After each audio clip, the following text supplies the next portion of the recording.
Joined now by the newest member of the Utah Jazz, Rodney Hood. And Rodney, you come from a small town in Mississippi, and now you're here at the NBA draft. What is this moment like for you? What does it mean to you? I mean, it's amazing. You know, it's been my dream since I was, a little kid, and growing up in a small town. I know a lot of people proud of me, and I'm just interested to look forward to go to Salt Lake City. A lot of people back in Utah can appreciate that. A lot of small towns in Utah. But you had to wait a while to hear your name. I think you might have expected to go a little earlier. Does that put a little bit of a chip on your shoulder now that you had to wait? Most definitely. I mean, it's not about how I pick. I landed with a really good team, and I just want to come in and prove myself. Everybody's on equal footing now, and we just go on from here. One Duke player playing for a Duke coach. Quinn Snyder, former Duke player. You got to be excited to play for Quinn. Have you talked to Coach Snyder yet, and what are your thoughts about playing for Quinn Snyder? Yeah, I mean, I just talked to him on the phone.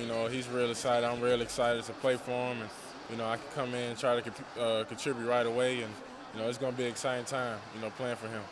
For Jazz fans who didn't get a chance to watch you a lot in college, what do you bring to the table as a player?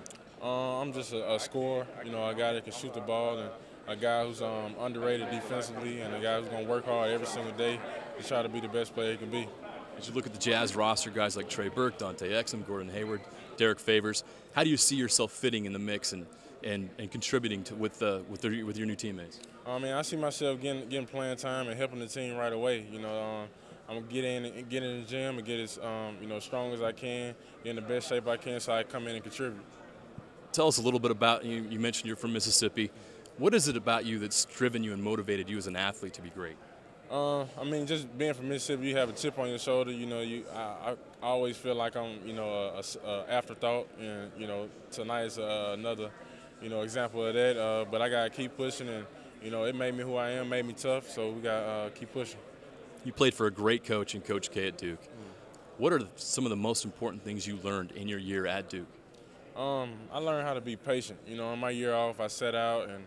I could have been antsy and did other things, but I stayed in the gym. I stayed competitive, and just playing for them. They believed in me as a player, and they taught me, how to be a professional every single day. And then I carried it over to the NBA.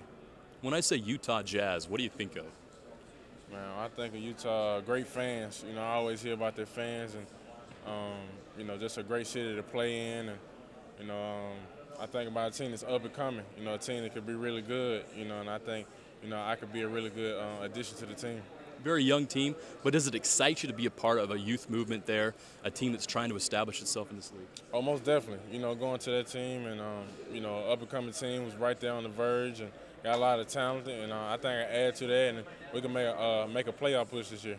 What do you see as your role, as your expectations personally as an NBA player? A guy that can shoot the ball, score the ball, and defend, multiple guys. I think that's going to be my role, and I got high expectations for myself, so, we'll see what happens. I don't think I asked you this, but when you heard Utah Jazz drafted you, what went through your mind? I was just happy, all those days of hard work, it really didn't matter, what team. I just wanted to hear my name get called, and luckily it was a really good organization.